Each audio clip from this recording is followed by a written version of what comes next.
자, 옛말에 이런 말 있죠. 될 놈 될. 될 놈은 되고 안 될 놈은 안 된다. 이런 말이 있는데 뭐 하나는 맞고 하나는 틀린 것 같아요. 제가 볼 때는. 근데 이제 여러분들한테 해주고 싶은 얘기는 공부는 뭐로 하는 거야? 머리로 한다. 그래서 머리가 좋지 않으면 공부를 잘하기가 어려워요. 사실. 왜 그러세요? 누워봐요. 왜요? 뭐 좌절감이 느껴진다는 거예요? 아니요. 강당이요? 그러면 무력감이 느껴요. 무력감이 느껴진다는 거예요? 아, 그래요? 본인들이 잘 뭘 모르나 본데 본인들이 머리가 나빠서 공부를 못하는 게 아니에요. 공부를 안 해서 못하는 거지. 큰 착각하고 계시네. 제가 볼 때는 두 분 다 머리는 좋은데 공부를 안 하는 것 같은데 큰 착각을 하시군요. 자, 그래서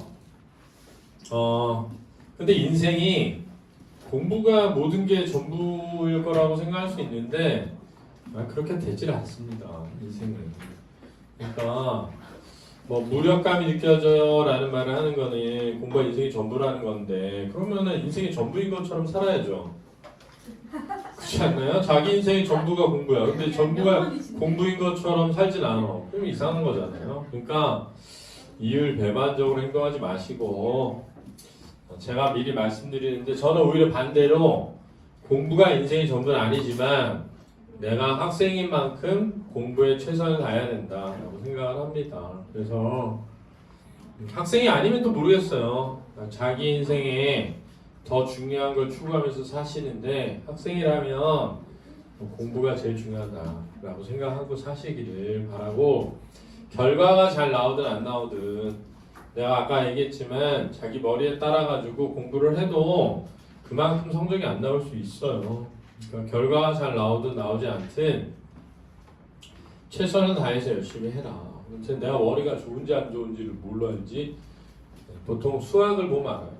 수학을 잘하면 머리가 있는 겁니다. 수학을 잘한다는 게 뭐예요? 3등급 나오면 잘하는 거죠. 그러면 수학 3등급 정도 나와버리면은 공부 다 잘할 수 있어요. 근데 수학 3등급이 안 나온다 그러면은 공부를 잘할 수 있는 머리가 아닐 수도 있다고 생각해요. 그래도 열심히 해야죠. 최선을 다해서. 그지? 열심히 노력하면 좋은 결과가 오겠죠. 자, 오늘 서울 1964년 겨울이라는 김승옥의 작품을 다루어 볼 텐데요. 이 소설은 현대 소설입니다. 시기는 현대니까 현대 소설이고요. 너는 왜 두근두근 내 인생에 펼쳐놓고 그걸 쓰고 있는 거야? 무슨 생각을 하고 있는 거니? 어? 그러니까 너는 네 머리에 반도 안 나오는 게 점수가. 아무 생각이 없잖아. 야, 몇 페이지 뭐니 이거? 1학년 거에다 막 쓴 거야? 야, 지워.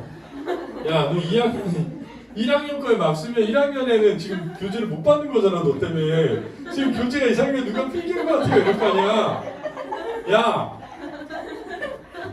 진짜, 나 진짜. 아니, 이거 무슨 경우지? 아, 나 정말 이해할 수가 없네요. 지금 니네 범위에 해당하는지 안 하는지 다 해당하는데 옆으로 써서. 야, 살살 지워, 살살. 살살 지우고 마치 아무도 안 쓴 것처럼. 그렇지. 여기 지워. 선생님 여기 이상한 책이 지우개 자국이 있는데요. 이러시면 안 되잖아. 빨리 가서 이야기 또 갖고 와. 그러니까 걱정입니다. 이제 남학생 둘 남았는데 둘이 이러면 어쩌자는 건지. 자, 갈래는 단편 소설입니다. 글의 길이가 뭐하다? 짧다. 그래서 단편 소설이고요. 성격이 사실적이고 현실 고발적이다 이렇게 되어 있는데 그렇죠. 우리가 살고 있는 이 시대의 모습을 굉장히 사실적으로 그려내고 있고요. 또 더불어서 현실, 우리가 처한 현실의 어떤 문제점, 모순 이런 것들을 고발하는 현실 고발적인 성격도 지니고 있다라고 생각하셔야 되겠습니다. 제재는 세 남자의 우연한 어떤 만남을 제재로 해서 1960년대의 가치관을 상실한 현대인의 심리적인 어떤 방황이라든가 인간의 소외를 좀 보여주고 있습니다. 그래서 조금 설명해봐야 될 건 이런 것 같아요. 뭐냐면 소외라는 게 뭐지? 라는 거죠. 소외라는 게 뭐지? 이제 보통 일반적으로 사람들이 친구 따돌리는 것 정도로 생각하는 경우가 있어요. 근데 이제 소외는 굉장히 철학적인 내용을 담고 있어서 좀 고민을 해봐야 되는데, 잘 보세요. 우리가 노동의 소외라는 게 있어요. 노동의 소외라는 말이 있습니다. 그렇죠? 노동의 소외라는 건 뭐냐? 내가 노동을 통해서 생산해낸 생산물이, 그렇죠? 노동을 통해서 생산한 생산물에 대해서, 그렇죠? 소유할 수 없는 겁니다.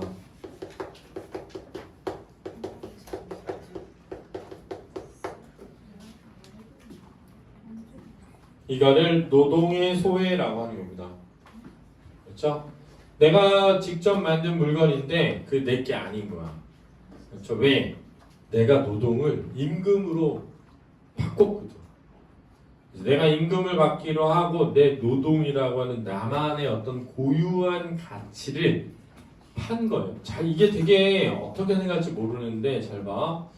내가 어떤 물건을 가지고 자연을 가지고 내 노력을 통해 이 자연을 사용 가능한 무엇으로 바꾸었을 때 굉장히 놀라운 거야. 예를 들어서 어떤 나무를 베어내서 그 나무를 깎아가지고 예를 들은 거야 그냥 필통을 만들었다 치자는 거야. 그러면 자, 생각을 해봐. 필통이라는 가치가 있는 어떤 물건을 인간은 스스로 만들어낼 수 있는 존재인 거야. 이 지구에 있는 자연 중에 그런 행위를 할 수 있는 건 인간밖에 없는 거야. 이게 대단한 가치거든. 그럼 내가 나무를 깎아서 필통을 만들었어. 그럼 그 필통은 누구 것이어야 할까 이거죠. 자연은 이미 주어져 있는데 그 자연을 노동을 통해 가지고 만들어낸 생산물은 그 노동을 한 사람의 것이어야 된다는 확고한 믿음이 있었단 말이야. 이해됐지? 그러니까 내가 낚시를 통해서 물고기를 낚았어. 근데 누군가가 야 바다에 있는 물고기 내 거야 이렇게 하지 않잖아. 그러니까 내 노동을 통해서 낚은 물고기는 내 것이다가 굉장히 누구에게나 인간은 보편적으로 받아들여져 왔단 말이야. 근데 지금 자본주의 사회가 되면서 어떻게 됐냐면 너네한테는 너네만의 고유한 그 노동을 통해서 뭔가를 만들어낼 수 있는 능력이 있는데 일단 하루에 예를 들면 시간당 요즘 최저시급이 뭐 10,000원 정도 하니까 시간당 10,000원을 받기로 하고 니네 노동을 판 거야. 그래서 니네가 만들어낸 물건이 니네 게 아니야. 그래서 그거를 시급을 지급한 사람이 가져가 버려. 그러니까 봐봐. 1년에 아파트를 2채씩 짓는 노동자가 아파트가 없어. 60인치 텔레비전을 만드는 공장에 일하는 노동자인데 집에 가면 60인치 텔레비전이 없는 거지. 응? 이거를 노동소외라고 하는 거야. 인간이 자기가 가지고 있던 노동을 그렇지? 노동의 생산물로부터 소외되는 것을 노동의 소외라고 하는 겁니다. 그렇죠? 이해되니? 소외 개념을 설명하고 있는 이미. 그 다음에 이제 우리가 일반적으로 인간의 소외다라고 할 때는 뭘 의미하는 거냐면 인간의 고유한 가치를 상실하는 것. 이것을 인간의 소외라고 하는 겁니다. 인간의 고유한 가치를 상실하게 된 이것을 인간 소외라고 하는 겁니다.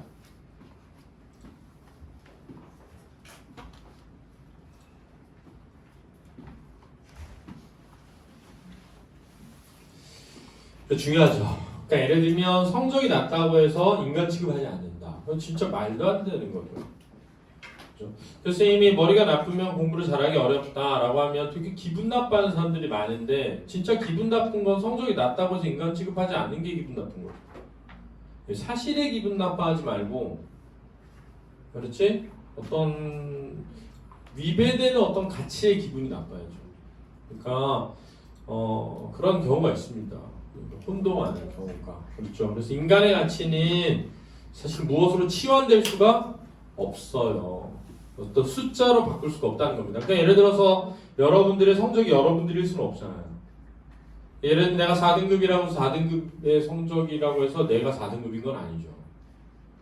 그죠? 근데 인간이 어떤 수치화되면서 인간의 가치가 소외되는 경우가 있다는 거예요. 예를 들어서 자, 선생님이 이제 지금 학원 강사에 있을 때 강남 메가스터디 있을 때 시급이 12만 원이었거든요. 그때 한 시간에 12만 원을 받았는데 거기에 초봉 임금자들이 보통 7만 2천 원 정도 했어요. 7만 2천 원. 그러니까 제일 많이 받는 사람이 거의 12만 원이고 시대인재라고 거기는 시급이 25만 원이에요. 한 시간 수업하면 25만 원씩 주는 거죠. 그러니까 보통 주에 하루에 한 4시간에서 5시간 정도 수업을 하니까 우리 선생님 같은 경우는 한 60만 원을 받는 거죠. 하루에. 그럼 일주일에 5일이니까 이거 300만 원 정도 버는 거죠. 하루로 일주일을 하면. 그러면은 4주 하면은 4, 32, 한 1200만 원 정도 받는 거죠. 그럼 1년 되면은 한 1억 한 5천, 6천 요 정도 되는데 특강하고 이러면 한 3억 정도 받아요. 보통 학원 강사들 중에 대치동의 메가스터디에 나갈 강사들 중에 잘하는 사람들이. 근데 일반적으로 이런 근처의 학원들에 있는 선생님들, 고등부 선생님들이 급여가 한 500 정도 될 거예요. 500 정도. 한 달에 500 정도. 근데 많이 받는 거죠. 적게 받는 건 아니죠. 지금 대기업의 초봉 연봉이 4천만 원에서 4,500 사이 정도 된다고 하더라고요. 4천만 원, 4,500만 원 정도.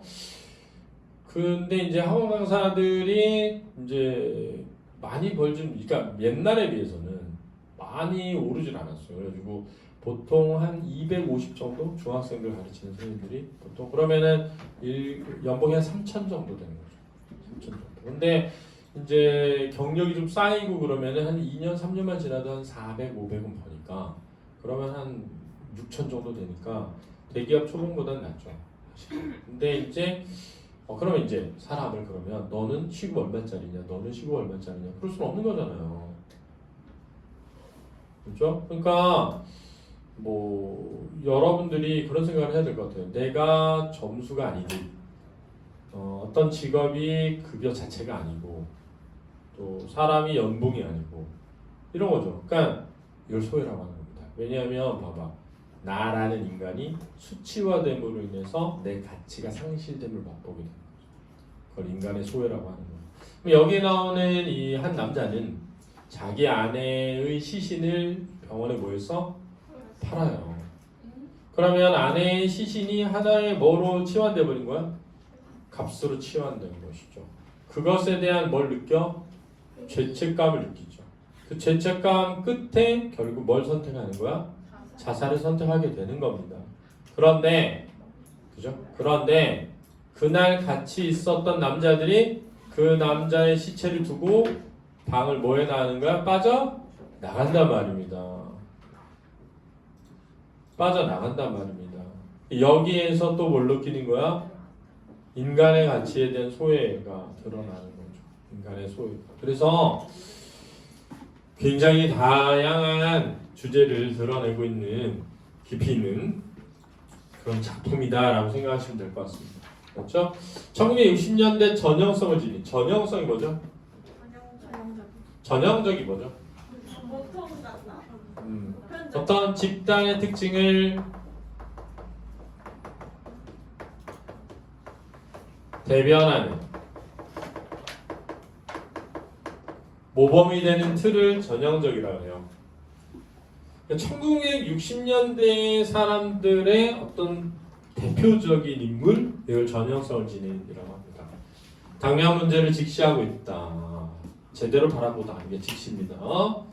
단편적인 서파들이 시간적으로 나열되어 있는 특징이 있습니다. 그래서 이야기와 이야기가 뚝뚝 뭐한다? 끊어지는 겁니다. 그래서 앞에 있었던 일이 뒤에 있었던 일에 어떤 영향을 미치고 있지는 않다. 이런 거를 서파의 나열이라고 그랬고, 쌤이 겨울방학 때 산문 개념 설명할 때 구성해서 A1, B1, C1, D1 이렇게 하면 설명했어요. A1, B1, C1, D1 병렬적 전개. 그 대표적인 것 중에 하나가 뭐였냐면 소설가 구보 씨의 일일이었는데 소설가 구보가 집 밖을 나와요. 나와서 만난 사람들이 그 다음 사건에 등장하지를 않는단 말이에요. 경성역 대합실에서 만난 사람들은 그걸로 끝나. 전철을 탔어. 옛날에 소개팅했다 만난 여자가 나오는데 그 여자 내리면서 그 여자 얘기 다시는 안 나온다 이거예요. 그렇죠? 그러나 소설가 구보 씨는 하루 종일 돌아다니면서 겪은 일이지, 그지? 이런 거를 사파적 모혈이라고 한다고 나열이다라고 하는 걸 잘 기억해 두셔야 되겠습니다. 그렇죠? 비현실적이고 무의미한 대화를 주고받습니다. 자, 무의미한 대화를 주고받는 것에서 뭐가 드러나? 의사소통의 단절이 드러나는 거예요. 무의미한 대화를 주고받는 모습에서 뭐의 단절? 의사소통의 단절이 드러나죠. 여러 가지에서 나타날 수 있는데 사실 모르겠어요. 여러분들은 여러분 부모님하고 의사소통 잘 되나요? 네. 아, 다행입니다. 축하드립니다. 저는 요즘에 잘 안 돼요. 잘 안 돼서 어떤 걸 느끼냐면은 의도에 약간 부정의 뉘앙스가 없는데 부정의 뉘앙스가 있는 것처럼 말하는 습관 이런 게 좀 많이 늘어나는 것 같아요. 사춘기 되면서 나 지금 귀찮아 이런 느낌이 들어있는 말투 이런 게 좀 있고 너무 이어폰을 꽂고 있으니까 이게 뭐지? 에어팟을 꽂고 있으니까 단절하려고 하는 것처럼 느껴질 때가 있어. 어떨 때 밥 먹을 때도 이거 꽂고 식탁에 앉아 있고 그러니까 이거 못하게 하는데 못하게 할 때마다 귀찮은 이제 싫어하는 티를 내잖아요. 그러니까 약간 좀 그런 게 더 있죠. 밥 먹을 때 대화를 해서 아, 좋은 가정이네요. 축하드립니다. 뭐 저는 뭐 그냥 그래도 좋다고 생각해요. 자기 세계에 빠져 있을 수도 있죠. 그런 나이니까. 그리고 제가 별로 그렇게 뭐 막 듣고 싶은 건 아니어서 자 얘기를 듣고 싶을 때도 있지만 자 한번 같이 해보도록 하겠습니다. 4-2단원 네, 3 세 번째는 서울 1964년 겨울 운영전 다음에 있는 거 가보도록 하겠습니다. 시작해보죠. 1964년 겨울밤 시대적 배경이고요. 시골 출신으로 육사 시험에 실패하고 구청의 병사계에서 근무하는 25살의 나는 육사 시험을 실패했는데 또 하필이면 병사계에 근무합니다. 슬프죠. 마치 이런 느낌이 이런 거죠. 의대를 못 갔는데 간호조무사대에서 있는 느낌 이런 것일 수 있죠. 뭐 간호조무사의 직업을 비하할 의도는 전혀 없습니다. 다만 내 말은 이거죠. 자기가 이루려던 꿈을 이루지 못한 느낌. 근데 선생님도 비슷하죠. 선생님이 원래 꿈은 학교 선생님이었거든요. 근데 학원 강사가 됐으니까. 약간 학교 선생님이 너무 되고 싶었는데 되지 못하고 뭐 된 느낌? 학원 강사 된 느낌? 이런 거. 훨씬 더 잘 살. 그건 또 뭐 아니죠. 저는 학원 강사 하다가도 2번이나 학교 선생님 지원했었어요. 둘 다 안 돼서 그렇지. 둘 다. 그래서 학교 선생님 훌륭하신 분들입니다. 25살의 나는 우연히 선술집에서 안을 만난다. 안은 부잣집 대학원생으로 나와 동갑내기다. 두 사람은 팔이나 꿈틀거리는 것 등에 대해 대화를 나눈다. 팔이나 꿈틀거리는 것 등에 대한 대화는 무의미한 대화입니다. 그렇죠? 자, 이렇게 무의미한 대화를 나누는 것을 통해서 현대사회에 의사소통의 뭐? 단절을 드러내고 있다라는 걸 잘 기억해둬야 돼요. 무의미한 대화를 통해 의사소통의 단절을 드러낸다. 알아두시기 바랍니다. 우리의 말투는 점점 서로를 존중해 가고 있었다. 나는 하고 우리는 동시에 말을 시작하기도 했다. 그럴 때는 번갈아서 서로 양보했다. 자, 여기서 이제 또 중요한 게 이런 거예요. 이야기가 이야기가 서로 주고받으면서 진행되는 것이 아니라 동시에 이야기하기도 하는 거야. 내가 생각해봐. 친구랑 얘기하는데 동시에 말하기 어렵잖아. 한 명 말하고 그 다음 말하고 그 다음 말하고 그 다음 말하지. 동시에 나는 이러면서 동시에 말하. 둘이 대화하는데 그지? 그러니까 동시에 말을 하고 동시에 양보를 한다는 것을 볼 때도 사실은 이들의 의미 있는 대화가 이루어지고 있지 않은 게 보여지는 거야. 나는 이번에는 그가 말할 차례였다. 서대문 근처에서 서울역 쪽으로 가는 전차에 도로리가 내 시야 속에서 꼭 5번 파란 불꽃을 튀기는 것을 보았습니다. 그건 오늘 밤 7시 25분에 거길 지나가는 전차였습니다. 도로리는 뭐야? 트롤리네, 트롤리. 트롤리. 자, 그러면 이 이야기가 의미 있는 이야기가 되려면 그것이 자기에게 어떠했고 또는 상대방, 이야기를 듣는 상대방에게 어떠하고가 이어져야 되죠. 그렇죠? 한여는 오늘 저녁에 서대문 근처에 살고 있었군요. 네, 서대문 근처에 살고 있었어요. 근데 우리가 보통은 서대문 근처에 있었다라고 하지 거기에 살고 있었다라는 표현을 쓰지를 않는단 말이에요. 우리가 일반적으로 살고 있다는 것은 뭘 의미하는 거니? 거기가 거주지일 때 쓰는 말이죠. 거주지일 때 쓰는 말이죠. 그죠? 그러면 이러한 표현들은 뭘 의미하는 거냐면 우리가 현대 사회에 살아가는 현대인들은 맞지? 어떤 삶의 거주지, 안락처가 정해져 있지 못하기도 하다는 거죠.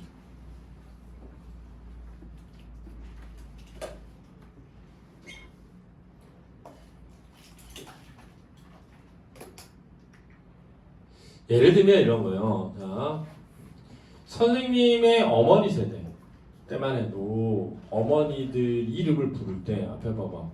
점촌댁 그러면 어디 살던? 점촌에 살던 그 점촌댁인 거야. 근데 자, 당장 선생님만 해도 장안동 댁에서부터 왜냐면 지금 장안동에도 살았거든. 기름동 댁부터 시작해가지고 창동 댁부터 시작해가지고 어디를 꼭 집어 말할 수가 없어. 왜? 현대인들은 한 곳에서 살아가는 경우가 거의 없거든요. 그렇지? 왜냐하면은 과거에는 이제 농경 사회다 보니까 토지를 중심으로 가족 단위로 모여서 살았단 말이에요. 오랫동안. 그지? 그러니까 어디에서 산다라고 하는 것이 그 사람에게 굉장히 중요한 의미인데 지금은 어디에서 사냐라고 할 때 지금 살고 있는 곳이 앞으로 계속되는 것도 아니고 과거에 계속되어 온 것도 아닌 데가 많죠. 되게 아무것도 아니지만 잘 생각해 보면 그 서대문 근처에 살고 있었군요 라는 표현에서 현대인들이 어떤 한 곳에 정착해서 살아가지 못한 것을 이제 상징적으로 보여주고 있다라고 할 수 있습니다. 그 안쪽에 들어가서 앉아. 난 종로 2가 쪽입니다. 영모 빌딩 안에 있는 변소 문의 손잡이 조금 밑에는 약 2cm 가량의 손톱 자국이 있습니다. 하하하 하고 부는 소리네요. 웃었다.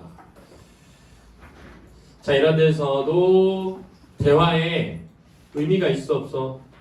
없죠. 무의미한 대화가 이어지고 있고 이것은 사회와 단절되고 고독하고 소외된 존재임을 드러낸다. 사회와 단절되고 고독하고 소외된 존재임을 드러내는 거야. 그건 김영이 만들어 놓은 자국이겠지요. 나는 무안했지만 고개를 끄덕이지 않을 수 없었다. 그건 사실이었다. 어떻게 아세요? 하고 나는 그에게 물었다. 나도 그런 경험이 있으니까요. 자, 그런 경험이 있다는 건 변소 문의 손잡이에 손톱 자국을 뭐 한 적이 있다? 낸 자국이 있다 이거죠. 여러분들 그런 적 있어요? 변소 손잡이에다 손톱 자국 낸 적 있습니까? 아니요. 없죠. 보통은 변소에 뭘 해요? 똥을 싸면서 뭘 해요? 예전에는 낙서를 많이 했어요. 요즘엔 잘 안 하지. 요즘에는 거의 안. 나는 요즘에 없어진 것 중에 하나가 화장실 낙서라고 생각해. 선생님 어릴 때는 진짜 너무 흔했어요. 학교 화장실부터 해가지고 공용 공간의 화장실 대부분 가면은 화장실 낙서 써 있었죠. 뭐 대표적인 것도 있죠. 왼쪽을 보시오. 이렇게 보면 반대쪽을 보시오. 반대쪽도 보면 병신 이렇게 써 있고 이런 거 있었거든요. 약간 그런 낙서들. 저는 충격적으로 옛날 대학 다닐 때 그 학생이 간 화장실에 갔는데 내 이름 써 있는 거예요. 내 이름이. 근데 뭐라 써 있는 줄 알아? 안지를 죽이고 싶다 이렇게 써있는 거야. 나 진짜 그래가지고 제가 거기다 답글 달았던 기억이. 근데 왜 없어졌을까? 휴대폰을 해서. 그렇죠. 제가 이게 가장 결정적인 것 같아요. 화장실에 가서 휴대폰을 보기 시작하면서 없어졌다고 생각해요. 뭐 화장실의 벽이 어떻고가 아니라 결국은 인간에게 뭐가 관심을 둘 대상이 필요한 거죠. 근데 대표적인 게 뭐인지 아니? 대표적으로 군대에서 뭐가 사라졌어? 괴롭히기가 사라졌어요. 뭐 하면서 사라졌게? 핸드폰. 일과 끝난 다음에 휴대폰을 주자. 괴롭힐 시간이 어딨어? 자기 인스타 봐야 되는데. 군대에서 지금 완전 거의 사라졌어요. 괴롭히기가. 왜? 휴대폰 보고. 옛날에는 휴대폰이 없잖아. 그럼 뭐해? 애들 자고. 그렇죠. 심심하잖아. 그러니까 한 명씩 불러다가 막 이거 시키고 저거 시키고 이상한 거 시키고 그랬거든요.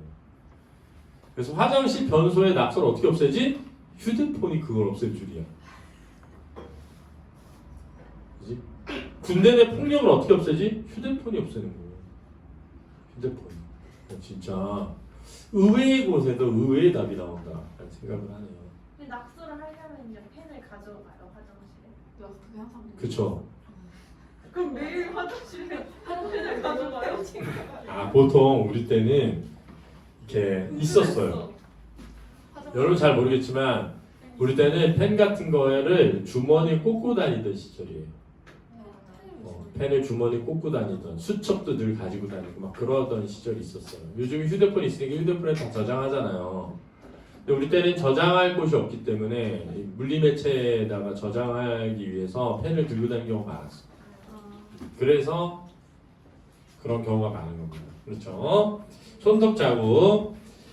그럼 김행이 만나면 어떻게 하세요? 그럼 그가 대답했다. 그렇지만 별로 기분 좋은 기억이 못 되더군요. 우리 역시 그냥 바라보고 발견하고 비밀이 간직해두는 편이 좋겠어요. 그런 짓을 하고 나서는 뒷맛이 좋지 않더군요. 난 그런 짓을 많이 했습니다만 오히려 기분이 좋았다고 말하려고 했는데 갑자기 내가 했던 모든 것에 대한 혐오감이 치밀어서 나는 말을 마치고 그 의견에 동의하는 고갯짓을 해버렸다. 자, 여기서 그런 짓이란 뭐죠? 아무런 의미가 없는 행동이죠. 아무런 의미가 없는 의미를 뜻하는 겁니다. 자, 이제 또 중요한 특징이 지금 안형이라고 되어 있는데 이름이 드러납니까? 드러나지 않습니까?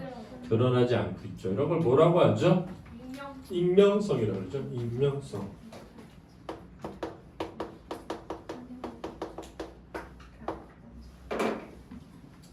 익명성은 이제 두 가지의 의미를 지니고 있다라고 할 수 있는데요. 첫 번째, 이제 두 번째 것부터 먼저 말하면 중요하지 않은 것부터 먼저 말하면 이 익명성을 가지면 그 익명의 인물이 누구나 될 수 있다는 보편성을 띠게 되는 거예요. 그렇죠?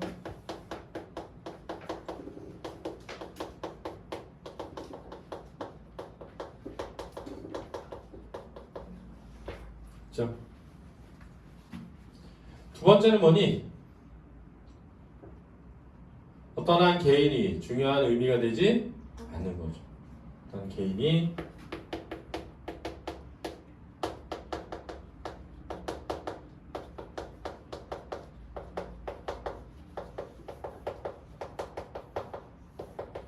그냥 어떤 사회한 부속이나 부품처럼 여겨지는 거죠. 들어와, 남부. 너서 공부해. 너 저기 3강실에서 해도 돼. 하고 있어.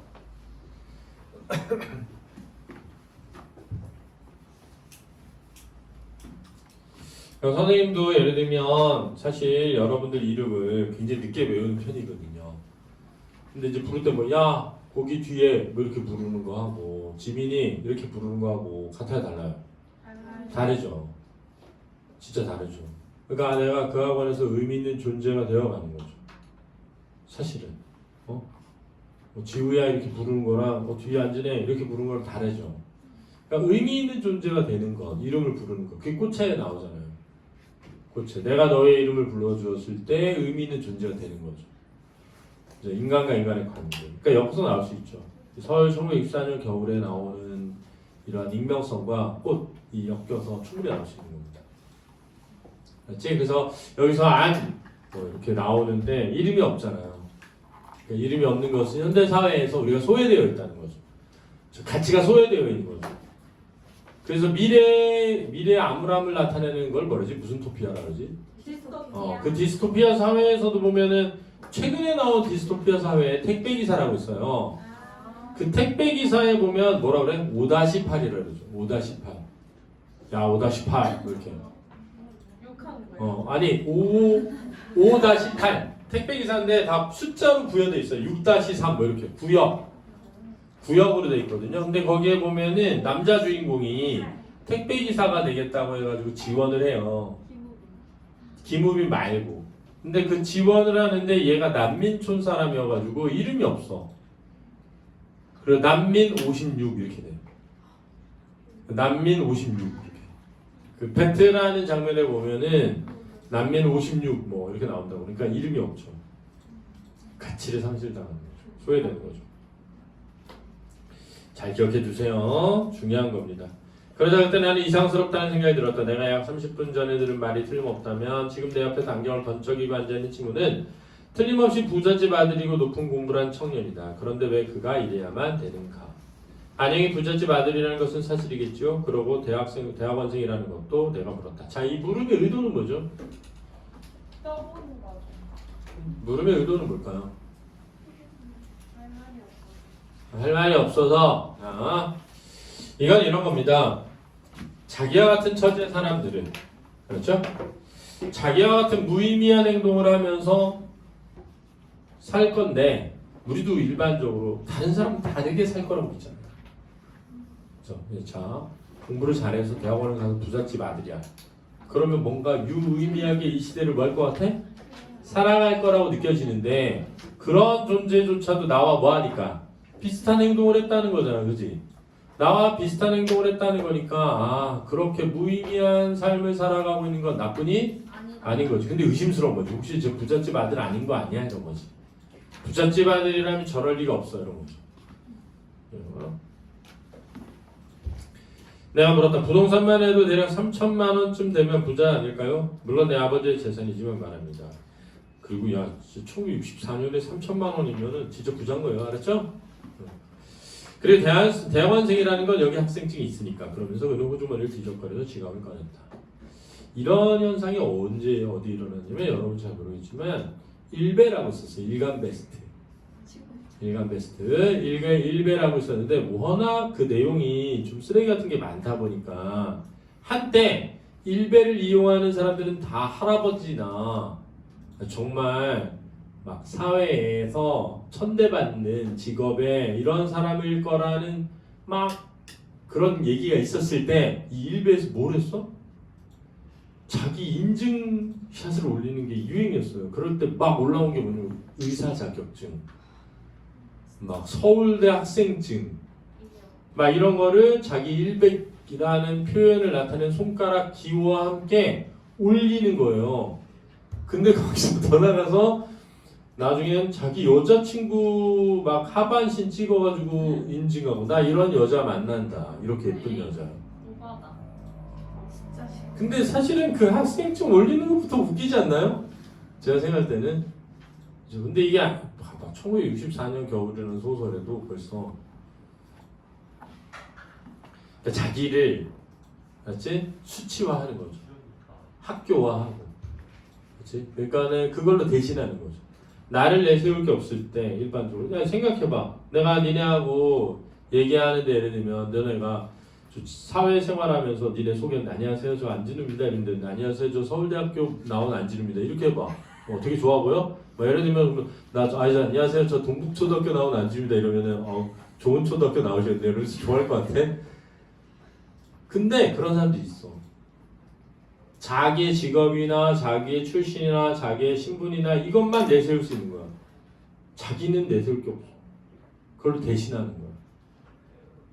자기가 가지고 있는 부동산, 자기가 몰고 다니는 자동차.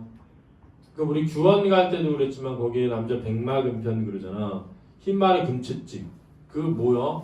남자친구가 여자 꼬시러 다니는데 페라리 몰고 다니는 거잖아. 그렇지? 그걸로 드러내는, 과시하는 거죠. 그래서 저 학생까지 필요 없습니다. 실은 좀 의심스러운 게 있어. 안녕 같은 사람. 자, 여기서 안녕 같은 사람이란 뭘 의미하는 거지? 그러면 부잣집에. 그렇죠?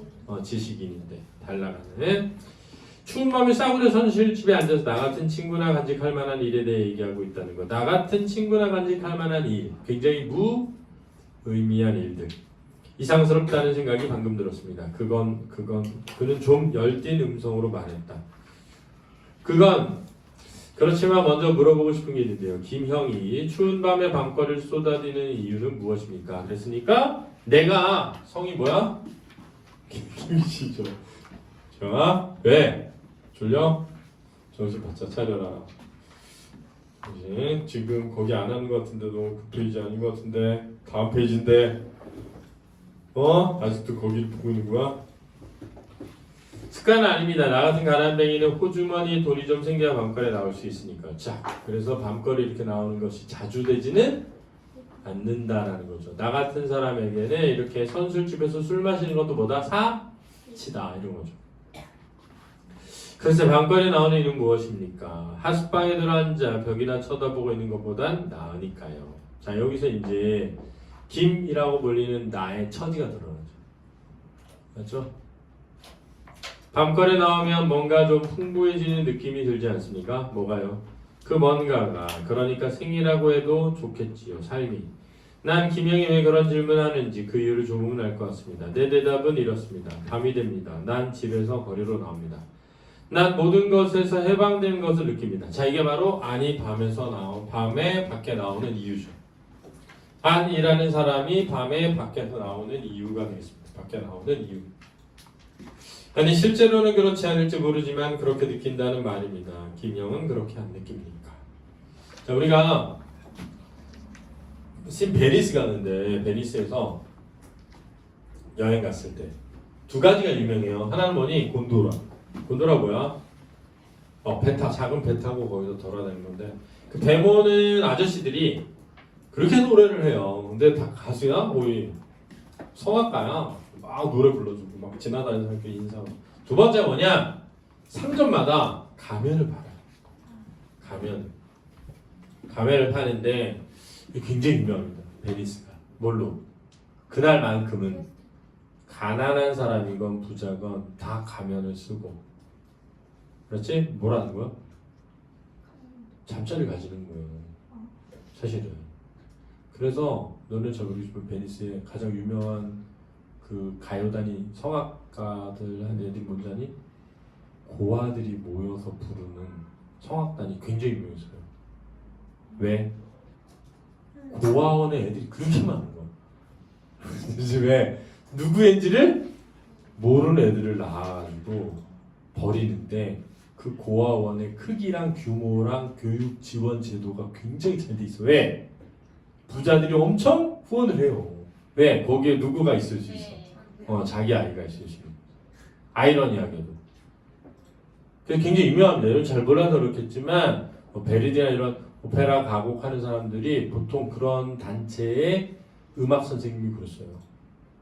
그래서 어린 애들 합창단 막 있고 그런 역사적으로 보면. 근데 이제 우리나라에는 봉산 지역에 뭐 있어서 봉산 탈춤. 거기도 보면 뭘 쓰고 가면을 쓰고 그죠? 마치 한 명이 양반이 돼서 바보 양반처럼 해서 해소를 하는 거죠. 그 불만을 해소하는 창구가 되는 거죠. 그죠? 그러니까 이제 이런 거죠. 우리가 밤이라는 시간은 약간 자신을 뭐 할 수 있는 곳, 가릴 수 있는 곳, 감출 수 있는 곳이죠. 자기를 감추고 자기가 누군지 모를 때 내가 원래 저 내면 깊숙이서 뭐 하고 싶었던 것들 드러내는 익명의 공간에서. 그래서 니네 막 그런 거 있잖아. 뭐라 그러더라고. 자판기 뭐라 그러지? 자판기 워리어? 그걸 뭐라 그러지? 키보드 워리어. 죄송합니다. 키보드군요. 키보드 워리어라 그러잖아요. 만나보면은 그지? 막 초등학생이야. 그럴 수도 있잖아. 근데 막 엄청 잔인한 말 막 뱉어내고 하는데 뭐의 뒤에 숨어서? 익명성의 뒤에 숨어서. 가면 뒤에 숨어서.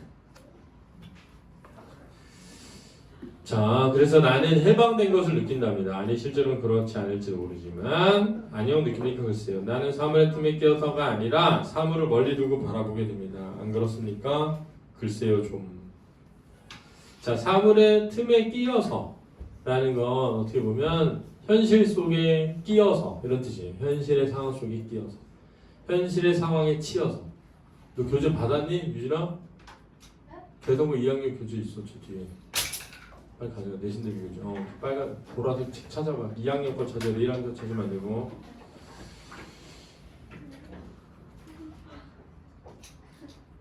안 그렇습니까? 글쎄요 좀. 아니 어렵다고 말하지 마세요. 이를테면 낮에 그녀 스쳐 지나가도 모든 것이 밤이 되면 내 시선 앞에서 자기들의 벌거벗은 몸을 송두리째 드러내놓고 쩔쩔맨단 말입니다.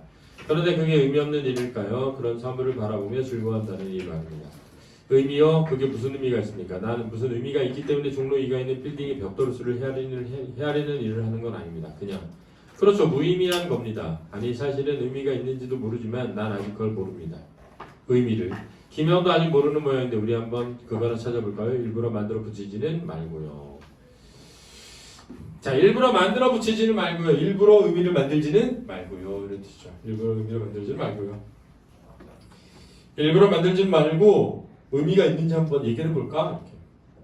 좀 어리둥절하군요. 그게 아니면 대답입니까? 난 좀 어리둥절한데요. 갑자기 의미라는 말이 나오니까 이 타이밍에 왜 의미가 나왔지? 이런 거예요. 아, 참 미안합니다. 내 대답은 아마 이렇게 될 것 같군요. 그냥 뭔가 뿌듯해지는 느낌이 들기 때문에 밤거리로 나온다고요. 자, 지금 둘의 대화가 이루어지고 있는데 둘의 대화가 이해가 돼 안 돼? 네. 자, 너희들도 안 되지. 왜? 왜 너희들은 이 대화가 이해가 안 될까? 자, 그래서 이중적인 장치가 돼 있는 거예요. 첫 번째 잘 보세요. 이 둘 사이에도 대화가 의미 있게 연결되지를 못하잖아. 뭘 드러내? 의사소통의 단절을. 두 번째 잘 봐. 이걸 읽고 있는 너네들하고 이 글도 의사소통이 안 되잖아. 그지? 이것도 의사소통의 단절을 드러내는 거죠. 얘네가 이걸 읽으면서 아, 이게 뭔 개소리야? 이렇게 생각하잖아. 그지? 의사소통의 단절을 드러내는 거죠. 강당형이 조용하면 자는 건데 조용하면 안 됩니다. 그는 이번에 목소리를 낮춰 말했다. 김영은 나는 서로 다른 길을 걸어 같은 지점에 온 것 같습니다. 만일 이 지점이 잘못된 지점이라고 해도 우리 탓은 아닐 거예요. 그는 이번에 쾌활한 음성을 말했다. 자, 이제 이렇게 아니라 어디 따뜻한 데 가서 정식으로 한 잔씩 하고 해줍시다. 난 한 바퀴 돌고 여관으로 갑니다. 가끔 이렇게 밤거리 쏟아지는 밤에는 난 꼭 여관에서 자고 갑니다. 여관을 찾는다는 프로그램 내게는 최고죠. 내게는 최고죠. 일단 이렇게 여관에서 자고 한다는 거는 뭐가 있어야 돼? 돈이 있어야죠. 돈이 있어야죠. 돈이 있어야 할 수 있는 일이죠. 그죠? 우리는 각기 계산하기에 후줌에 손을 넣었다. 그리고 그때 한 사나이가 우리에게 말을 건네었다. 우리 곁에 술잔을 받아놓고 연탄불에 손을 쬐고 있던 사내였는데 술을 마시기에 거기에 들어온 것이 아니라 불을 쬐고 싶어 잠깐 들렀다는 꼴을 하고 있었다. 제법 깨끗한 코트를 입고 있었고 머리엔 기름이 얌전하게 발라 카바이드 등의 불꽃이 너플거릴 때마다 머리에 하이라이트가 이리저리 움직이고 있었다. 외양을 묘사하고 있죠. 머리의 하이라이트는 뭐니? 얘네 그림 그리다 보면 머리카락이 다 까만색으로 그리는 게 아니라 빛이 비치는 부분은 약간 하얗게 그리잖니? 그 부분이 이렇게 움직이고 있었다 이런 거야. 그러나 어디선지 분명하지 않았지만 가난뱅이 냄새가 나는 36살짜리의 사내였다. 아마 빈약하게 생긴 턱 때문이 아니었을까? 턱 때문이었을까?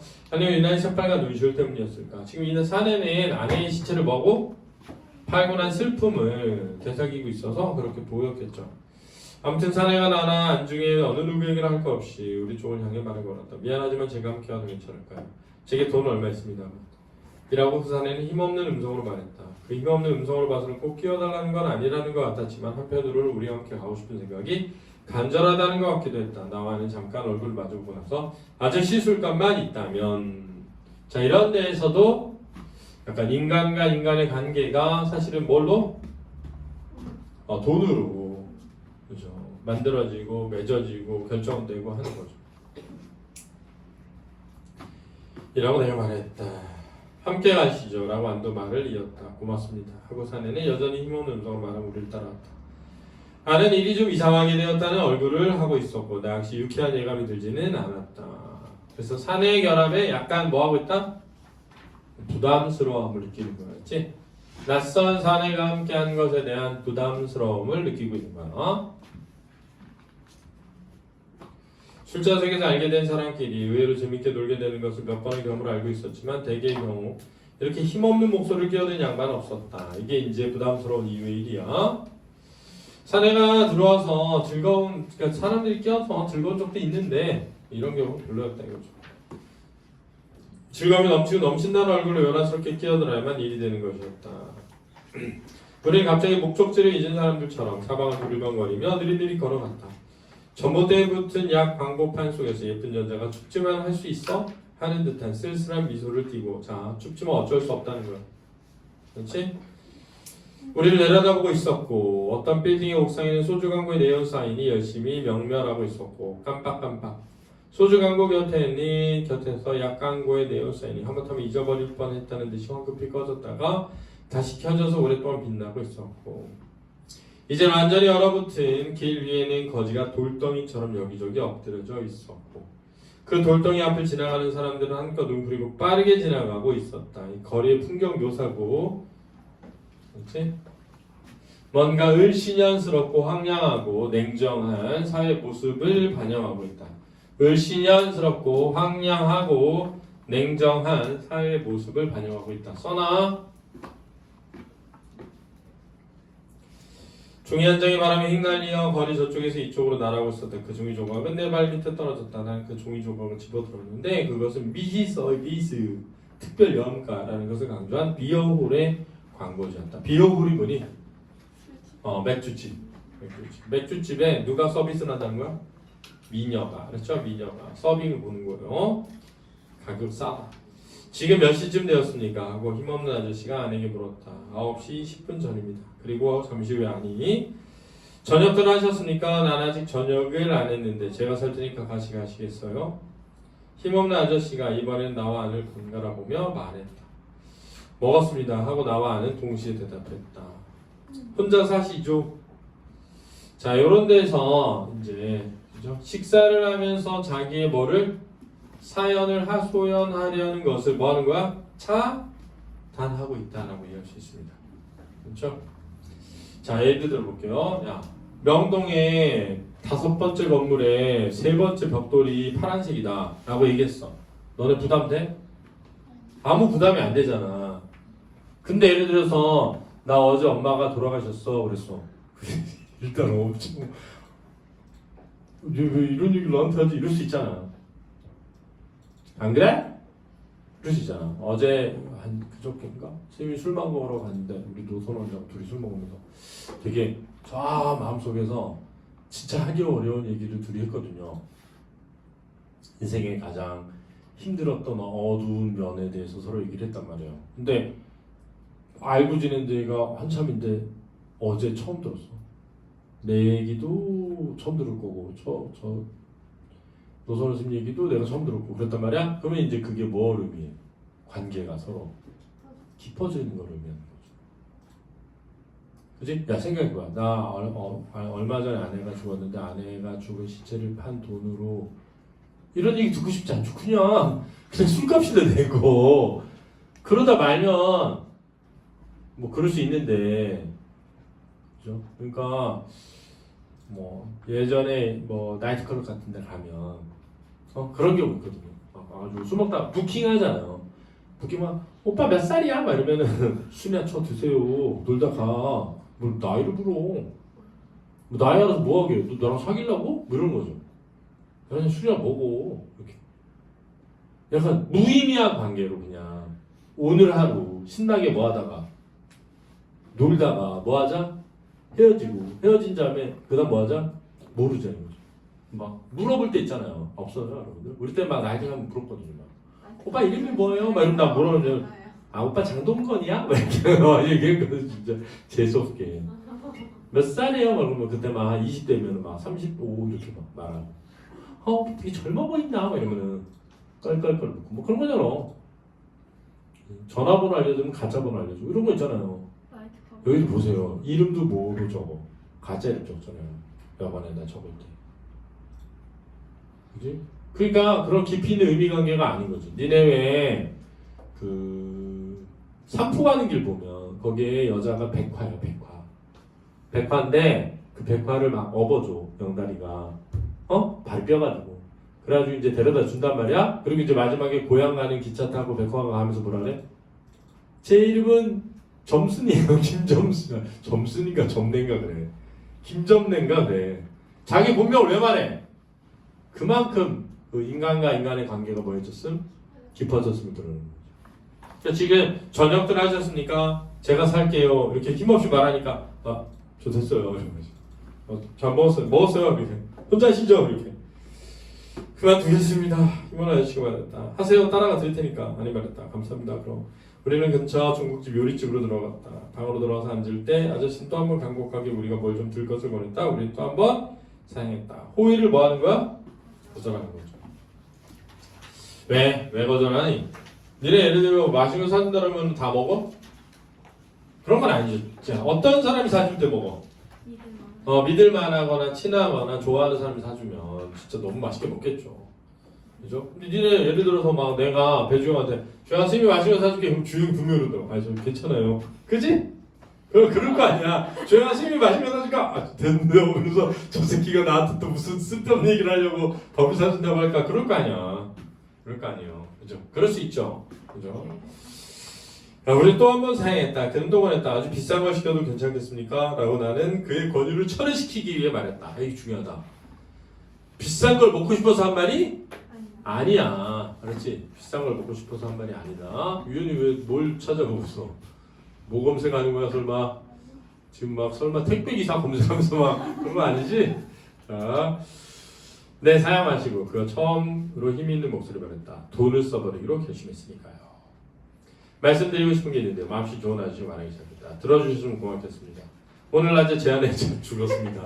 아 정말 짠짠짠짠 이러고 싶지 않았는데 이래서 같이 먹고 싶지 않았는데 이럴 수 있죠. 네. 저도 약간 좀 부담스러운 편이에요. 깊이 있는 얘기하는 거를 좀 부담스러운 편이어가지고 그런 얘기 안 했으면 예전에 사귀었던 여자애가 사귀었다기보다 이렇게 알아가던 여자인데 결정적으로 그냥 안 사귀게 된 가장 큰 이유가 술만 먹으면 울면서 자기 얘기를 너무 많이 해. 근데 들을 때마다 어쩌라는 거지? 그런 생각이 들어. 어쩌라는 거지? 그런가요? 근데 사실 뭐 저는 어떻게 해줄 수가 없는데 본인이 그냥 잘 살아야죠. 그래서 약간 TMI라고 하나요 요즘은? 요즘 뭐라 그래요? TMI라고 그래요 이런 거? 너무 과도하게 자기 정보 얘기하는 사람 있죠. 그는 이제 슬프지도 않다는 얼굴을 우리 빤서덕으로 말하고 있었다. 네, 그거 안 되셨군요. 라고 나과 나는 각각 조의를 표했다. 근데 약간 어떤 거야? 관심. 그렇죠.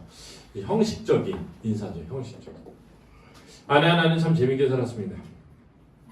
아내가 어린애를 낳지 못하기 때문에 시간을 먹다 우리 두 사람을 걸쳤습니다. 돈은 농담하지 못했습니다만 그래도 돈이 생기면 우리는 어딘지 같이 다니며 재밌게 지냈습니다.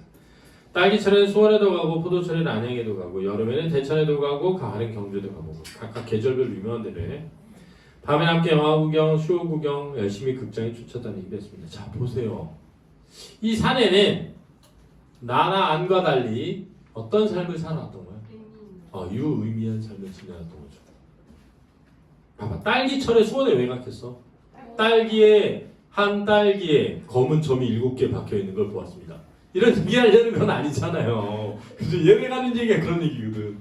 그잖아. 부인이랑 딸기철에 수원에 왜 가? 거기 딸기가 맛있어서 맛있게 먹고 의미 있게 보내다 온 거죠.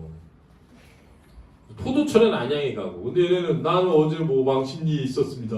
그래서 3번째 전차가 지나가며 불이 4번 깜빡인 걸 보았습니다.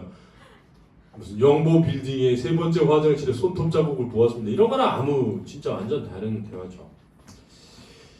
여름에 대천에도 가고 가는 경제도 가고 밤에는 영화 구경, 소 구경. 무슨 병원이셨던 거예요? 하고 아니 물었다. 급성 내막염이라고 의사가 그랬습니다. 내막에 염증 생기는 거예요.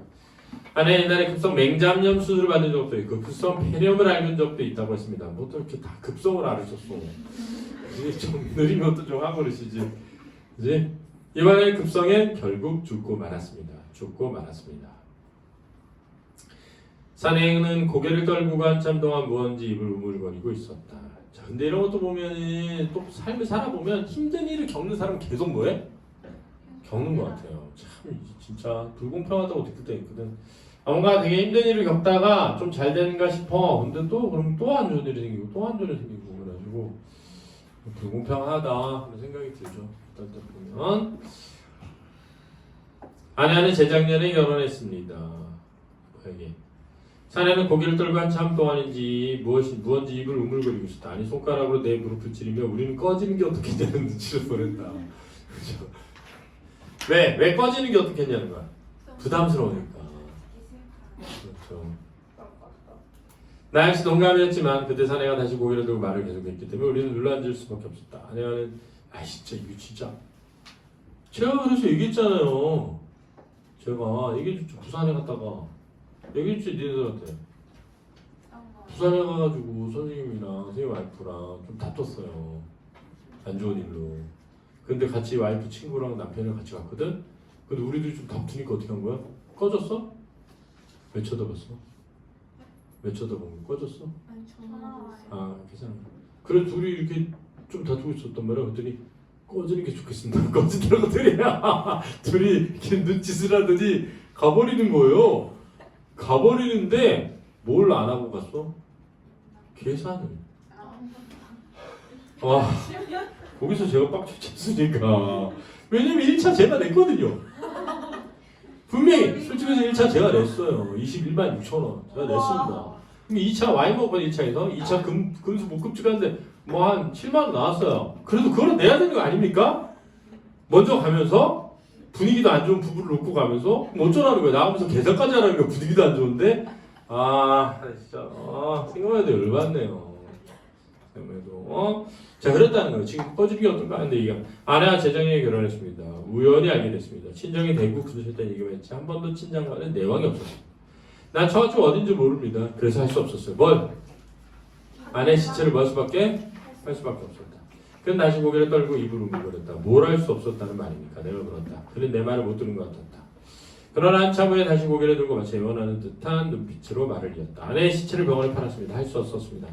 난 서적 월급 판매 외교원에 지나지 않습니다. 할 수 없었습니다. 돈 4,000원을 주더거든요. 난 두 분을 만나기 전 얼마 전까지도 세브란스 병원 울타리 곁에 서 있었습니다. 아내가 자 요즘에 이제 뭐 아파트 가격이 얼마 정도 얘가 3천만 원짜리 아파트 있다 그랬으니까 최소 요즘에 한 9억 원 하지 않을까요? 8억? 7억? 그건 한 20배 정도 되니까 3천 원에 20배면 얼마죠? 10배면 3만 원? 얼마 안 하네. 3천만 원에 10배가 얼마야? 3억이죠. 3천 원에 20배면은 3천 원, 3만 원. 뭐예요? 6만 원 받아서 사는 거예요? 아니겠죠. 아니겠죠, 설마. 그지? 중국집에서 신나게 맛있는 거 먹고 다 써버릴 정도면 50만 원 되겠네. 50만 원 정도 되겠네. 아내가 누워있는 시체실이 건물을 알아보려고 했습니다만 어딘지 알 수 없었습니다. 그냥 울타리 곁에서 병원의 큰 굴뚝에 나오는 희끄무리한 연기만 바라보고 있었습니다. 자, 이거는 왜 이러고 있었던 거죠? 아내의 시체를 판 뭐? 죄책감이죠. 그럼 이런 얘기 왜 하는 겁니까? 죄책감 저를 그렇죠. 합리화죠. 자기 합리화죠. 아내는 어떻게 될까요? 학생들이 입을 실습하느라고 톱으로 머리를 자르고 칼로 배를 찍고 한다는데 정말 그러겠죠? 우리는 입을 다물고 있을 수밖에 없었다. 여기서 뭘 넣어요? 그거요. 제가 좀 압니다. 이러면서 갑자기 보통 시체를 팔면 먼저 누나를 파내죠. 그러면서 누나를 돌려가며 연구를 한답니다. 머리를 가르고 이렇게 할 수는 없잖아. 그죠? 그러니까 조용히 해야죠. 사환이 닭과 한과 파가 담긴 접시를 갖다 놓고 나갔다. 기분 나쁜 얘기를 해서 미안합니다. 다만 누구에게 얘기하지 않고는 견딜 수가 없었습니다. 한 가지 의논하고 싶은 게 있는데요. 이 돈 어떻게 하면 좋을까요? 저는 오늘 저에게 다 써버리고 싶은데요. 쓰십시오. 아니 얼른 말했다. 이 돈이 다 없어질 때까지 함께 있어주시겠어요? 사내가 말했다. 우리는 얼른 대답하지 못했다. 함께 있어주십시오. 사내가 말했다. 우리는 승낙했다. 멋있게 한번 써봅시다. 여기서 이렇게 이런 말을 하긴 좀 아니지 않나? 멋있게 써보자 이런 거. 다 써보자 이건 괜찮은데 안에 십잡한 남자 오늘 멋있게 써보자. 뭘 해도 멋있을 순 없을 것 같은데요. 잘 볼 때는. 사내는 우리가 만나는 처음으로 웃으며 그러나 여전히 힘없는 음성으로 말했다. 그 죄책감으로부터 이 사내도 뭐 하고 싶어? 벗어나고 싶은 거죠.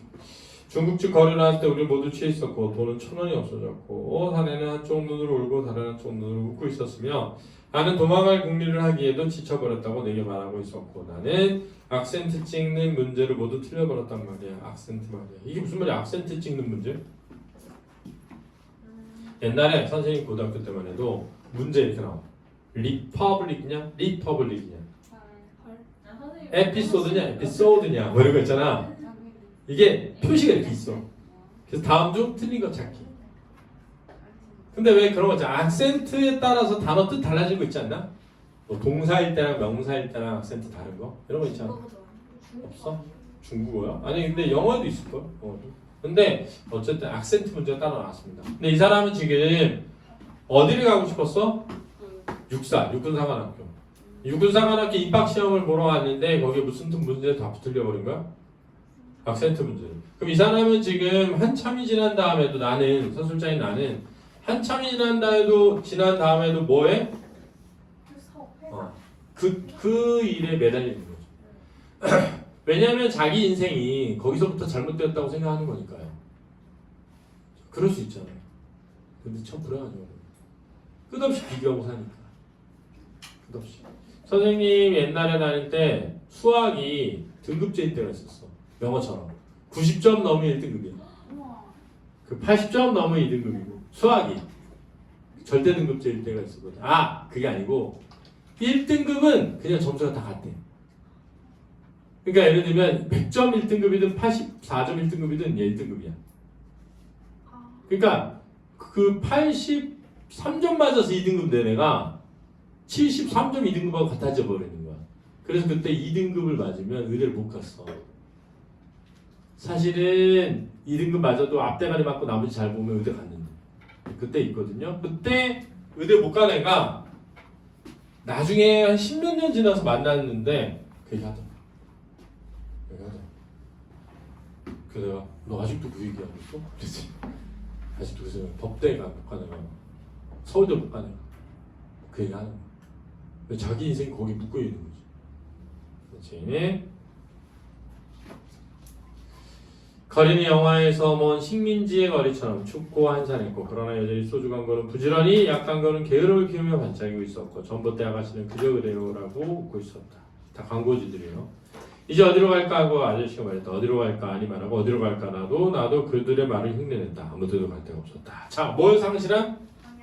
삶의 방향을 상실한 현대인의 모습. 써놔. 빨리 써놔라. 삶의 방향성을 상실한 현대인의 모습이 드러나고 있다. 사내 하나는 아니 넥타이와 귤을 사준다. 사내는 나와 아내에게 넥타이와 귤을 사준다. 갈 데가 없는 세 사람은 소방차를 따라 화재 현장에 가서 불구경을 한다. 그곳에서 나와 아내는 또 의미 없는 대화를 나누었고 사내는 남은 돈을 불 속으로 던진다. 그러면 좀왜 파는 거예요? 그걸 받으려고 파는 거 아니에요? 이제 여러 가지 생각해 봤을 때 첫 번째는 장례를 치러 자기 합리화를 했겠죠. 아마 장례를 치르는 과정에는 돈이 들어가죠. 근데 그 돈이 없는 거죠.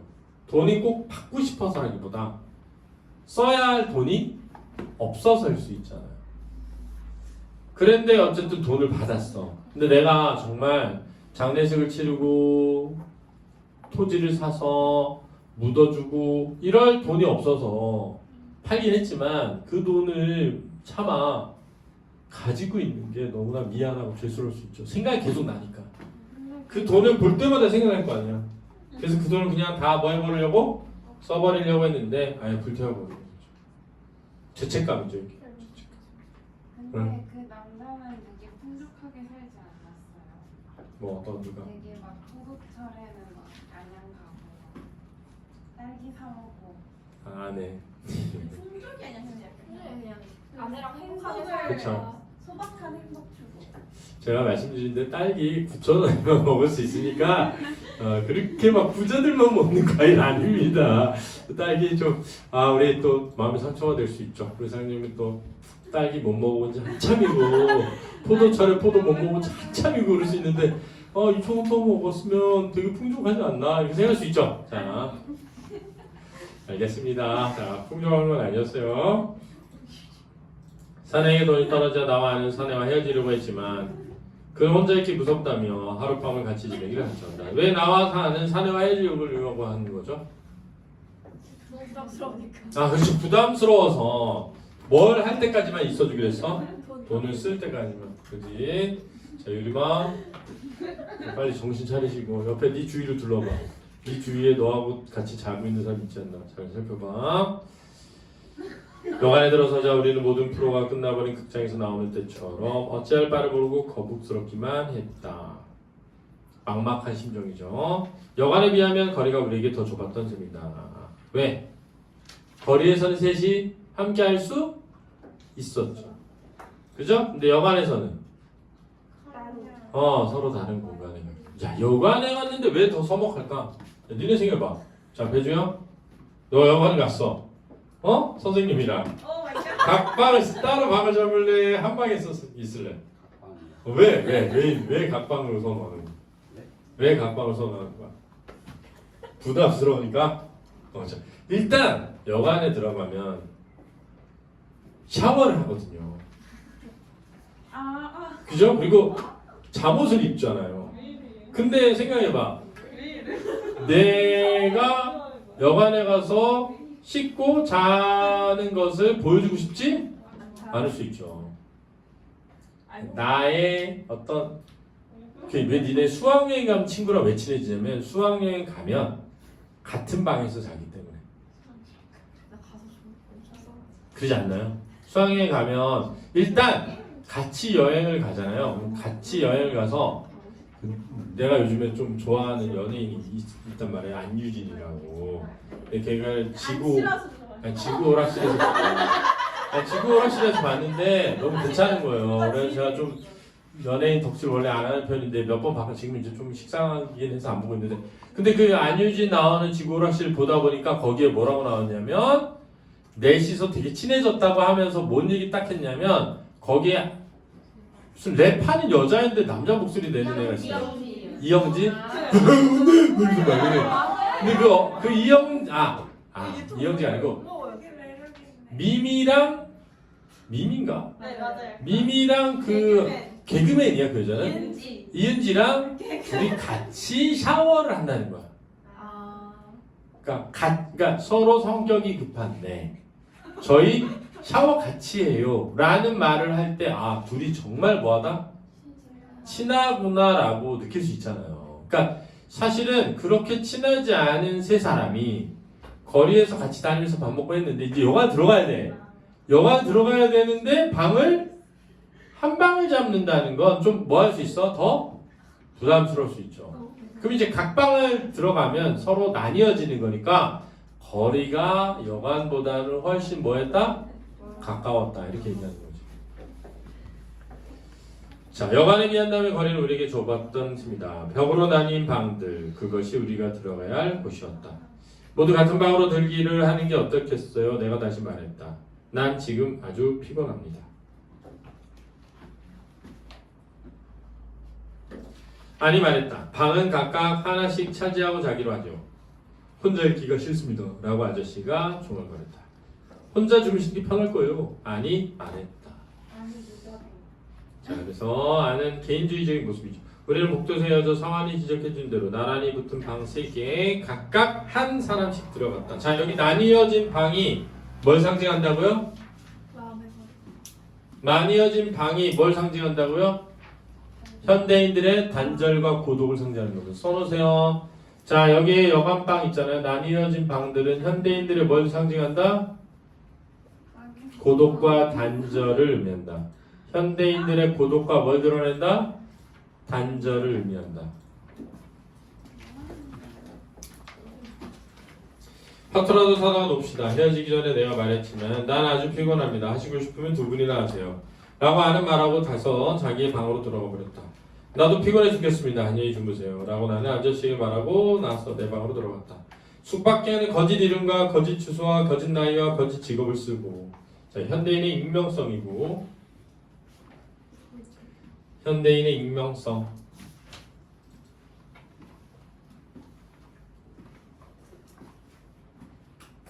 사안이 가져다 준 다리끼를 마시고 잠자기 전에 마시는 물 나는 입을 뒤집어 썼다. 나는 꿈도 안 꾸고 잘 잤다. 다음날 아침 일찍 아내 나를 깨웠다. 그 양반 역시 죽어버렸습니다. 자, 역시라는 말에서 그 양반의 죽음을 뭐하고 있었던 거야? 예상하고 있었다는 게 드러나죠. 아니 내 입에 내 귀에 입을 대고 이렇게 속삭였다. 속삭일 건가요 이게? 자기 뭐 빨리 빠져나가려고 몰래 일어나 이렇게 한 다음에 역시 나는 말했다. 사람들이 알고 있습니까? 아직까지 아무도 모르는 것 같습니다. 우리 빨리 도망해버리는 게 시끄럽지 않을 것 같습니다. 자, 한 사람의 생명보다 뭘 중시하는 거야? 자신의 귀찮음. 그죠? 자기가 죽인 건 아니잖아요. 그러니까 책임 있는 건 아니지만 그래도 경찰서 가서 어떻게 된 건지 얘기도 해야 되고 막 하는데 그러려면 자기의 시간을 뺏기게 되고 귀찮잖아. 그지? 그러니까 일단 이름도 뭐야? 가짜 이름이고 전화번호 가짜 이름이니까 돈 먹기 딱 좋네요. 자살이지요. 물론 그것이겠죠. 나는 급하게 옷을 주워 입었다. 개비 한 마리가 방바닥을 내 발 있는 쪽으로 기어오고 있었다. 저기 중요하다. 개비가 뭘 의미할까요? 죄책감. 양심의 가책.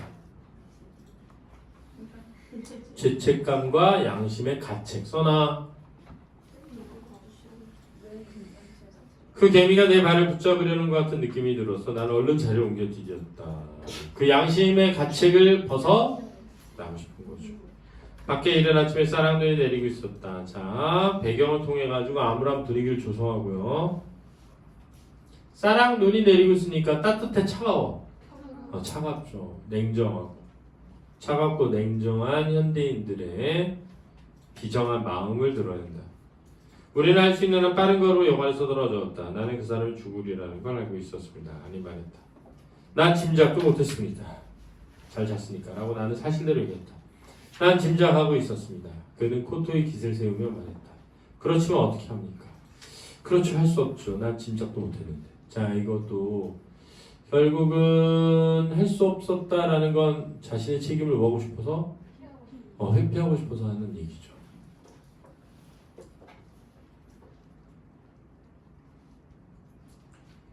짐작했다면 어떻게 하겠어요? 그가 내게 물었다. 어떻게 합니까? 그 양반 우리더러 어떻게 하라는 건지. 그러게 말입니다. 혼자 놓아두면 죽지 않을 줄 알았습니다. 그게 내가 생각해본 최선의 그리고 유일한 방법이었습니다. 죽을 걸 알면서도, 그지? 혼자 있는 것이 훨씬 죽지 않을 것이라고 자기 뭐 하는 거야? 변명을 하는 거죠. 왜냐하면 혼자 있게 두는 것은 아무것도 하지 않는 것이니까요. 그럼 니네는 어떻게 했으면 좋겠어? 예를 들면은 막 니네 친구야, 절친인데 나 너무 죽고 싶다. 그랬어. 톡이 왔어. 어떻게 할래? 같이 써줘야죠. 그래. 그래가지고 막 해줬는데 다음날 또 나 진짜 죽을 거야. 죽고 싶어 그래. 어떻게 할래? 냅둬요. 그렇게 될 수 있는 거죠. 근데 죽었어. 그럴 수 있지. 안 그럴 줄 알았어요. 그럴 수 있잖아. 그지? 왜냐면은 그런 사람들이 진짜 그런 생각은 아닌데 괴롭히려고 이러나? 이렇게 느껴질 때가 있어요. 얘가 진짜 죽고 싶은 게 아니라 그냥 나를 불러서 자기 신세 한탄하려고 불렀나? 이럴 수 있죠. 그러니까는 진짜 한두 번 그러면 뭐 걱정돼서 가고 그럴 수 있는데 그게 한 3번, 4번만 돼도 진짜 짜증나죠. 그럼 이제 화를 내. 야, 너 왜 그런 생각을 해? 바보야. 뭐 이렇게. 그죠? 그렇게 되죠. 이 사람 자기 합리화하고 있죠. 어쨌든. 난 그 양반이 죽으려는 짐작도 못했으니까 약을 호주머니에 넣고 다녔던 모양이군요. 아는 눈을 막고 있는 어느 항상 가로 밑에 멈췄다. 나도 그를 따라 멈췄다. 그가 이상하다는 얼굴로. 김야 우리는 분명히 25살짜리죠. 난 분명히 그렇습니다. 나도 그건 분명합니다. 그는 고개를 한번 갸웃했다. 두려워집니다. 뭐가요? 내가 물었다. 그 뭔가가 그러니까 우리가 같은 한숨 같은 음성으로 우리가 너무 늙어버린 것 같지 않습니까? 자, 이게 늙어버렸다는 게 뭐는 거지? 순수함이 사라졌다는 거죠. 그러니까 나이를 뭐 한 거야? 물어보죠. 왜냐면 25살이라고 하기엔 너무 세상에 뭐 했다? 물들었다 이거죠. 왜? 막 한 사람의 죽음을 보고 눈물을 흘리면서 안타까워하고 마음 아파하면서 막 걱정하고 어떻게 이래야 되는데 너무 냉정하게 자기 생각을 딱 먼저 한 다음에 자기가 귀찮아질 걸 먼저 떠올린 다음에 자리를 뭐 한 거야? 피한 거잖아. 내가 너무 늙어버린 거 아닐까? 나이, 그러니까 신체적 나이를 얘기하는 것이 아니라. 그렇죠? 하여튼 하고 그가 내게 손을 내밀며 말해. 자 여기서 헤어지십시다. 재미 많이 보세요. 이게 할 말이야? 지금 방금 뭘 봤어? 자살한 사람을 보고 난 다음에 몰래 빠져나가서 한 첫 마디가 재미 많이 보세요. Have a nice day 이런 거잖아. 아니 지금 한 사람은 원데이조차 없어진 거 아니야. 오늘이 마지막이 된 사람이 있는데 그 사람 두고 나오면서 Have a nice day 할 수 있는 거야? 와 아무리 그래도 진짜 너무하네요. 자, 아니란 말이에요. 네, 안씨가 이랬습니다. 안 지는가 봐요. 자, 우리는 헤어졌다. 나는 마치 버스가 막 도착한 길 건너 버스 정류로 달려갔다. 버스에 올라서 차로 내려다보니 아내는 앙상한 나뭇가지 사이로 눈을 마주고 뭔가 공부를 생각하고 있었다. 라고 끝맺음을 합니다. 이해됐나요? 자, 이래서 약간 의외로 어렵습니다. 잘 정리해 두셔야 돼요. 자, 10분 쉬었다 가겠습니다. 숙제 내시고요. 조교선생님한테